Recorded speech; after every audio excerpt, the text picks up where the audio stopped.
Hi friends, ನನ್ನ ಹೆಸರು ಸುಮಾ. ನನಗೆ ವಯಸ್ಸು 25 ವರ್ಷ. ನನಗೆ ಸುಮಾರು 6 ವರ್ಷಗಳ ಹಿಂದೆ ಪ್ರವೀಣ್ ಅನ್ನೋ ವ್ಯಕ್ತಿಯೊಂದಿಗೆ ಮದುವೆ ಆಯಿತು.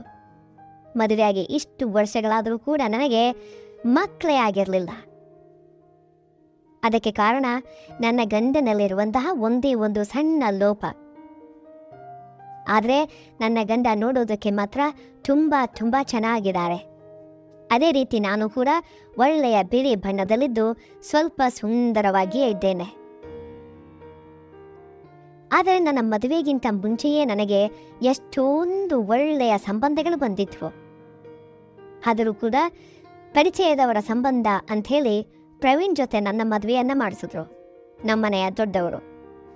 ಹಾಗೆ ನನಗೆ ಮದುವೆಯಾದ ಮೊದಲ ರಾತ್ರಿಯಂದೇ ನನ್ನ ಗಂಡನ ಸಮಸ್ಯೆ ಏನು ಅಂತನ್ನೋದು ನನಗೆ ಪೂರ್ತಿಯಾಗಿ ಅರ್ಥ ಆಯಿತು.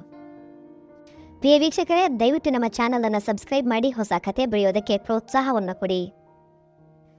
ಅದರಿಂದ ನಾನು ಮೋಸ ಹೋಗಿದ್ದೇನೆ ಅಂತ ತಿಳ್ಕೊಂಡ ನಾನು ನನ್ನ ಮನಸ್ಸಿನಿಂದ ಉಕ್ಕಿ ಬರ್ತಾ ಇದ್ದಂತಹ ದುಃಖವನ್ನು ತಡೆದುಕೊಳ್ಳೋದಲ್ಲದೆ ನನ್ನ ಹಣೆ ಬರಹಕ್ಕೆ ಕಣ್ಣೀರನ್ನು ಹಾಕ್ತಾ ನನ್ನ ಗಂಡನೊಂದಿಗೆ ರಹಸ್ಯವಾಗಿ ಸಂಸಾರ ಮಾಡಿಕೊಂಡಿದ್ದೆ. ಅಸಲಿಗೆ ಈ ಸಮಸ್ಯೆಯನ್ನು ಯಾರಿಗೆ ಹೇಳಿಕೊಂಡು ಬೇಸರ ಪಡಬೇಕು ನನಗೆ ಅರ್ಥ ಆಗ್ತಾ ಇರಲಿಲ್ಲ. ಹೋಗಲಿ, ನನ್ನ ತವರು ಮನೆಯವರಿಗೆ ನನಗೆ ಬಂದ ಕಷ್ಟದ ಬಗ್ಗೆ ಹೇಳಿಕೊಳ್ಳೋಣ ಅಂತಂದರೆ ಎಷ್ಟೋ ಕಷ್ಟಪಟ್ಟು ನನಗೆ ಮದುವೆ ಮಾಡಿದ ನನ್ನ ಪೋಷಕರು ಬೇಸರ ಪಡೋದನ್ನು ನಾನು ಏನೇನೂ ನೋಡೋದಕ್ಕಾಗೋದಿಲ್ಲ. ಅದಕ್ಕೆ ನನಗೆ ಕಷ್ಟವಾಗಿದ್ದರೂ ಆ ವಿಷಯವನ್ನು ಮಾತ್ರ ಯಾರೊಂದಿಗೂ ಹೇಳದೆ ನನ್ನಲ್ಲೇ ನಾನು ಕೊರಳ್ತಾ ಇದ್ದೆ. ಹೀಗಿರಲು ಒಂದಿನ ನಮ್ಮ ಮಾವನವರಿಗೆ ಮೈ ಹುಷಾರಿಲ್ಲ ಅಂತನೂ ಸುದ್ದಿ ಬಂತು. ನಾನು ಮತ್ತು ನನ್ನ ಗಂಡ ಇಬ್ಬರು ಸೇರ್ಕೊಂಡು ನಮ್ಮತ್ತೆ ಮನೆಗೆ ಹೊರಟ್ವಿ. ನಮ್ಮತ್ತೆಯವರ ಊರು ಒಂದು ಹಳ್ಳಿಯಾಗಿದ್ದು ಪಟ್ಟಣದಿಂದ ತುಂಬ ದೂರ ಇರುವಂತಹ ಒಂದು ಮೂಲೆಯಲ್ಲಿದೆ. ಸುಮಾರು 2 ಗಂಟೆಗಳ ಕಾಲ ಕಾರ್ನಲ್ಲಿ ಮಣ್ಣಿನ ರಸ್ತೆಯಲ್ಲಿ ಪ್ರಯಾಣವನ್ನು ಮಾಡಿ ಅತಿ ಕಷ್ಟದ ಮೇಲೆ ಹೇಗೋ ನಮ್ಮ ಅತ್ತೆಯ ಮನೆಗೆ ನಾವು ತಲುಪಿದ್ವಿ. ಅಲ್ಲಿಗೆ ಹೋದ ಮೇಲೆ ನಾವು ಮಾವನವರ ಪರಿಸ್ಥಿತಿಯನ್ನು ನೋಡಿ ತುಂಬ ಕುಗ್ಗಿ ಹೋಗ್ಬಿಟ್ವಿ. ಯಾಕಂದರೆ ಆಗಲೇ ಮಾವನವರ ಪರಿಸ್ಥಿತಿ ಬಹಳಷ್ಟು ಹದಗೆಟ್ಟು ಬಿಟ್ಟಿತ್ತು. ಅದರಿಂದ ನಾನು ಅತ್ತೆ ಮತ್ತು ಮಾವನವರ ಯೋಗಕ್ಷೇಮವನ್ನು ನೋಡಿಕೊಳ್ಳುವುದಕ್ಕೆ ಅಲ್ಲೇ ಕೆಲವು ದಿನಗಳ ಕಾಲ ಉಳಿದುಕೊಂಡೆ ನಮ್ಮತ್ತೆ ಮನೆಯಲ್ಲೇ. ನನ್ನ ಗಂಡ ಮಾತ್ರ 1-2 ದಿನ ಇದ್ದು ತನಗೆ ರಜೆ ಇಲ್ಲ ಅಂತನ್ನೋ ಕಾರಣದಿಂದ ಮರಳಿ ನಗರಕ್ಕೆ ಹೊರಟು ಹೋಗ್ಬಿಟ್ಟು. ಹಾಗೆ ನೋಡ್ತಾ ಇರಬೇಕಾದ್ರೆ 1 ವಾರ ಕಳೆದು ಹೋಯಿತು. ಹೀಗಿರುವಾಗ ಒಂದು ದಿನ ಸಾಯಂಕಾಲದ ವೇಳೆ ನನಗೆ ಮನೆಯಲ್ಲಿ ಬೇಸರ ಆಗ್ತಾ ಇದೆ ಅಂಥೇಳಿ ನಾನು ಹಾಗೇನೆ ಸುಮ್ಮನೆ ಹಿತ್ತಲಲ್ಲಿರುವ ತೆಂಗಿನ ತೋಟಕ್ಕೆ ಹೋದೆ. ತೋಟದಲ್ಲಿ ಹಾಗೆ ನಡೆದುಕೊಂಡು ಹೋಗ್ತಾ ಇರಬೇಕಾದ್ರೆ ನನಗೆ ಅಲ್ಲಿ ಒಂದು ಗುಡಿಸಲು ಕಾಣಿಸ್ತು. ಆಗ ನಾನು ಆ ಗುಡಿಸಲಿನಲ್ಲಿ ಯಾರಾದರೂ ಇದ್ದಾರಾ ಅಂಥೇಳಿ ನೋಡುತ್ತಾ ನಿಂತೆ. ಈ ನಡುವೆ ಅಲ್ಲಿ ಇದ್ದಕ್ಕಿಂತಂತೆ ಬಂದ ನಮ್ಮ ವೀರಣ್ಣನವನ್ನು ಕಂಡು ಆ ಕಟುಮಸ್ತಾದ ದೇಹವನ್ನು ನೋಡಿ ಇವನು ಭಲೆ ಇದ್ದಾನಲ್ಲ ಅಂಥೇಳಿ ಅವನನ್ನು ಕಂಡು ಮುಗಲ್ನಗಲು ಪ್ರಾರಂಭಿಸಿದೆ. ಹಾಗೇನೆ ಅವನು ಕೂಡ ನನ್ನನ್ನು ಹಾಗೆಯೇ ನೋಡುತ್ತಾ ನಿಂತು ಬಿಟ್ಟ. ಅದರಲ್ಲೂ ಅವನು ಸುಮಾರು 6 ಅಡಿ ಎತ್ತರ ಇರೋದಲ್ಲದೆ ಒಳ್ಳೆಯ ದೇಹ ಹೊಂದಿದ್ದ. ಜಿಮ್ನಾಸ್ಟಿಕ್ ಬಾಡಿ ಇತ್ತು, ಅವನದು ದೇಹದ ಆಡ್ಯತೆ ಇತ್ತು. ನೋಡಲು ತುಂಬಿದ ಕೊಡದಂತೆ ಬಲೆ ಚೆನ್ನಾಗಿದ್ದ. ಅವನನ್ನು ನೋಡಿದ ತಕ್ಷಣ ಮನಸೋತ ನಾನು ಈ ಪಾತಿವ್ರತ್ಯ ಇದ್ರೆಷ್ಟು ಹೋದ್ರೆಷ್ಟು ಅಂಥೇಳಿ ನನ್ನೊಳಗೆ ನಾನು ಅಂದುಕೊಳ್ತಾ ಇದ್ದೆ. ಅಷ್ಟಕ್ಕೆ ನಿಲ್ಲದೆ ಇವನೊಂದಿಗೆ ಕನಿಷ್ಠ ಪಕ್ಷ 1 ಬಾರಿಯಾದರೂ ಆ ತುಂಟಾಟದ ಕೆಲಸವನ್ನು ಮಾಡಿ ನನ್ನ ಆಸೆಯನ್ನೆಲ್ಲ ಪೂರ್ತಿಯಾಗಿ ತೀರಿಸಿಕೊಂಡ್ರೆ ಸಾಕು ಅಂತ ಅಂದ್ಕೊಂಡೆ. ನನ್ನ ಜನ್ಮವೇ ಧನ್ಯವಾಗುತ್ತೆ ಅಂಥೇಳಿ ಅಂದ್ಕೊಂಡೆ. ಹೀಗೆ ನನ್ನ ಮನಸ್ಸಿನಲ್ಲಿ ಏನೇನೋ ಆಲೋಚನೆಗಳು ಬರ್ತಾ ಇರಬೇಕಾದ್ರೆ ಅವನು ನನ್ನನ್ನು ಕಂಡು ಏನಮ್ಮೋರೆ ಹೇಗಿದ್ದೀರಾ ಅಂತ ಮಾತಾಡಿಸ್ದ. ಯಾವಾಗಲೂ ನಿಮ್ಮ ಮದುವೆಯಲ್ಲಿ ನೋಡಿದ್ದು, ಮತ್ತೆ ಇಷ್ಟು ದಿನಗಳ ಮೇಲೆ ನಿಮ್ಮನ್ನು ನೋಡ್ತಾ ಇದ್ದೀನಿ, ನಿಮ್ಮ ದರ್ಶನ ಭಾಗ್ಯ ಸಿಕ್ಕಿತು ಅಂತನ್ಬೇಕಾದ್ರೆ ನನಗೆ ಸ್ವಲ್ಪ ನಗು ಕೂಡ ಬಂತು. ಅಷ್ಟಕ್ಕೂ ನೀವೆಲ್ಲ ಹೇಗಿದ್ದೀರಾ, ಕ್ಷೇಮವೇ ಅಂತ ಕೇಳಿದ ವೀರಣ್ಣ. ಅವನ ಮಾತುಗಳನ್ನು ಕೇಳಿದ ನಾನು ನಾವೆಲ್ಲರೂ ಚೆನ್ನಾಗಿದ್ದೇವೆ, ನೀನು ಚೆನ್ನಾಗಿದೆಯಾ ಅಂತ ಕೇಳಿದೆ. ಹಾಗೆ ಸ್ವಲ್ಪ ಹೊತ್ತು ಅವನೊಂದಿಗೆ ಹರಟೆಯನ್ನು ಹೊಡೆದೆ ನಾನು.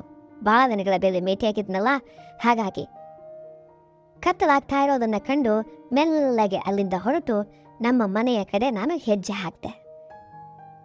ನಾನು ಹಾಗೆ ಹಿಂದೆ ತಿರುಗಿ ಒಂದು ಹೆಜ್ಜೆ ಇಟ್ಟೆನೋ ಇಲ್ವೋ ಅಷ್ಟರಲ್ಲಿ ಅಲ್ಲಿರುವ ಬೀರಣ್ಣ ಹೇಳ್ದ, ಅಬ್ಬಾ, ಏನಿದೆ ನನ್ನ ಬಂಗಾರದ ಗಿಳಿ, ಯಾವಾಗಲೂ ಪಂಜರದಲ್ಲೇ ಇರೋದಾ?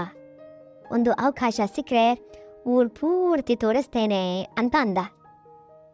ಅವನು ಆಡಿದ ಮಾತುಗಳನ್ನು ಕೇಳಿ ಕೇಳಿಸದಂತೆ ನಟಿಸಿದ ನಾನು ಕೋಪವನ್ನು ಹತೋಟಿಯಲ್ಲಿ ಇಟ್ಟುಕೊಳ್ಳಲಾಗದೆ ಅವನ ಕಡೆ ತುಂಬ ಕಸಿವಿಸಿಯಿಂದ ನೋಡಿದೆ, ಕೋಪದಿಂದ ನೋಡಿದೆ. ಆಗ ಅವನು ಕೂಡ ನನ್ನ ಕಡೆ ಅಷ್ಟೇ ಕೋಪದಿಂದ ಆತುರವಾಗಿ ನೋಡ್ತಾ ನಿಂತ. ತಕ್ಷಣ ನಾನು ಇಲ್ಲೇ ಇದ್ರೆ ನನಗೆ ಒಳ್ಳೆಯದಲ್ಲ ಅಂತ ಅನ್ಕೊಂಡು ಗಡಿಪಿಡಿಯಲ್ಲಿ ಅಲ್ಲಿಂದ ಮನೆಯ ದಾರಿಯನ್ನ ಹಿಡಿದೆ, ಮನೆಯ ಕಡೆ ಹೋಗತೊಡಗಿದೆ. ಅವನು ಮಾತ್ರ ಅಲ್ಲೇ ಹಾಗೇನೆ ನಿಂತು ನನ್ನನ್ನು ತಿಂದು ಬಿಡುವಂತೆ ನೋಡ್ತಾ ಇದ್ದ. ಅಂದಿನಿಂದ ಆ ವೀರಣ್ಣ ನನ್ನ ಬಗ್ಗಿಸಿಕೊಳ್ಳೋದಕ್ಕೆ ಮಾಡದ ಪ್ರಯತ್ನವೇ ಇಲ್ಲ. ನನ್ನ ಒಲಿಸ್ಕೊಳ್ಳೋದಕ್ಕೆ ತುಂಬ ಪ್ರಯತ್ನವನ್ನು ಮಾಡ್ದ. ನಾನು ಮಾತ್ರ ಅವನ ಮಾಯೆಗೆ ಬೀಳ್ತಾ ಇರಲಿಲ್ಲ. ಅದಕ್ಕೆ ಜೊತೆಯಾಗಿ ಯಾವಾಗ ಅವನು ನನಗೆ ಕಂಡ್ರೂ ಅವನ ಕಣ್ಣುಗಳಲ್ಲಿ ಆ ಕೋರಿಕೆ ತುಂಬ ಸ್ಪಷ್ಟವಾಗಿ ನನಗೆ ಕಾಣಿಸ್ತಾ ಇತ್ತು. ಹೀಗಿರಬೇಕಾದ್ರೆ ಒಂದು ದಿನ ನಮ್ಮ ಮನೆಯಲ್ಲಿ ಕೆಲಸ ಮಾಡುವ ಮಲ್ಲಮ್ಮ ನನ್ನ ಹತ್ರ ಬಂದು ಆ ವೀರಣ್ಣನ ಬಗ್ಗೆ ಹೊಗಳೋದಕ್ಕೆ ಪ್ರಾರಂಭಿಸಿದ್ಲು. ಯಾವ ಸಂದರ್ಭ ಬಂದರೂ ಬೇಕೆಂದೇ ವೀರಣ್ಣನ ಪ್ರಸ್ತಾಪವನ್ನು ನನ್ನ ಬಳಿ ತಂದು ಅವನನ್ನು ಹೊಗಳುವ ಕೆಲಸವನ್ನು ಮಾಡ್ತಾ ಇದ್ಲು. ಎಂದಿನಂತೆ ಒಂದಿನ ನಾನು ನನ್ನೆಲ್ಲ ಕೆಲಸಗಳನ್ನು ಮುಗಿಸಿ ಸೋಫಾದಲ್ಲಿ ಕೂತ್ಕೊಂಡು ಟಿವಿ ನೋಡ್ತಾ ಇದ್ದೆ. ಮಲ್ಲಮ್ಮ ಬಂದು ನನ್ನ ಕಾಲನ್ನು ಒತ್ತಾ ಇದ್ಲು. ಬಲೆ ಒತ್ತುತ್ತಾ ಇದೆಯಲ್ಲ ಮಲ್ಲಮ್ಮ, ನಿನಗೆ ಈ ಮೊದಲು ಮಸಾಜ್ ಪಾರ್ಲರ್ನಲ್ಲಿ ಕೆಲಸ ಮಾಡಿದ ಅನುಭವ ಏನಾದರೂ ಇದೆಯಾ ಅಂತ ಕೇಳಿದೆ. ಅಯ್ಯೋ, ಅದೆಲ್ಲ ಇಲ್ಲ ಅಮ್ಮೋರೆ, ನಮ್ಮಂಥವ್ರಿಗೆ ನಿಮ್ಮಂಥವರ ಕಾಲು ಒತ್ತಿದ್ರೆ ತಾನೇ 4 ಕಾಸು ಹೊಟ್ಟೆಗೆ ಸೇರೋದು ಅಂಥೇಳಿ ದೊಡ್ಡದಾಗಿ ಹೇಳಿದ್ಲು. ಅಷ್ಟಕ್ಕೆ ನಿಲ್ಲದ ಮಲ್ಲಮ್ಮ, ಮಸಾಜ್ ಅಂದಾಗ ನೆನಪಾಯ್ತಮ್ಮನವ್ರೆ, ಆ ವೀರಣ್ಣ ಕೂಡ ಬಲೆ ಚೆನ್ನಾಗಿ ಮಾಡ್ತಾನಮ್ಮ. ಅವನ ಕೈ ಏನಾದರೂ ಬಿತ್ತು ಅಂದರೆ ಎಂಥ ಮೈ ಕೈ ನೋವಿದ್ರೂ ಕ್ಷಣ ಮಾತ್ರದಲ್ಲಿ ಮಾಯ ಆಗಬೇಕು ಅಂತ ಅಂದಾಗ ಆ ಮಾತು ಕೇಳಿ ನನಗೆ ಮಲ್ಲಮ್ಮನ ಮೇಲೆ ತುಂಬ ಕೋಪ ಬಂತು. ತಕ್ಷಣ, ಏನೇ ನೀನು ಅವನ ಪರವಾಗಿ ವಕಾಲತ್ತು ಹಿಡಿದುಕೊಂಡು ಇಲ್ಲಿಗೆ ಬಂದಿದ್ಯಾ ಅಂತ ಕೋಪಗೊಂಡೆ. ಬಂದಾಗಿನಿಂದ ನೋಡ್ತಾ ಇದ್ದೀನಿ, ಅವಶ್ಯಕತೆ ಇರಲಿ ಇಲ್ಲದೇ ಇರಲಿ ಅವನ ಬಗ್ಗೆನೇ ಹೇಳ್ತಾ ಇರ್ತೀಯ, ಯಾವಾಗಲೂ ಅವನ ಪ್ರಸ್ತಾಪವನ್ನೇ ತರ್ತೀಯ.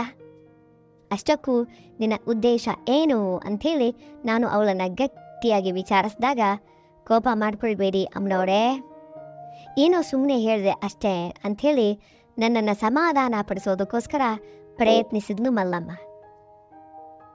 ಮಲ್ಲಮ್ಮನ ಮಾತು ಕೇಳಿದ ನಾನು, ಆ ವೀರಣ್ಣನ ಉದ್ದೇಶ ನನಗೆ ಚೆನ್ನಾಗಿ ಗೊತ್ತು, ಅದಕ್ಕೆ ನಿನಗೆ ಇದೇ ಕೊನೆ ಬಾರಿ ಹೇಳ್ತಾ ಇರೋದು. ಇನ್ನೊಂದು ಸಾರಿ ಅವನ ಬಗ್ಗೆ ಪ್ರಸ್ತಾಪ ನನ್ನ ಬಳಿ ತಂದೆ ಅಂತಂದರೆ ನಿನ್ನನ್ನು ಬಿಡೋದಿಲ್ಲ, ಜಾಗ್ರತೆ ಅಂಥೇಳಿ ನನ್ನದೇ ಶೈಲಿಯಲ್ಲಿ ವಾರ್ನಿಂಗನ್ನು ನೀಡಿದೆ.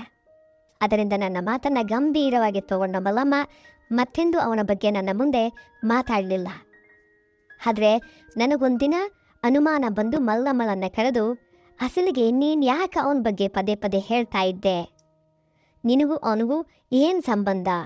ನಿಜ ಹೇಳ್ತೀಯೋ ಇಲ್ವೋ ಅಂಥೇಳಿ ತುಂಬ ಜೋರಾಗಿ ಕೇಳಿದೆ.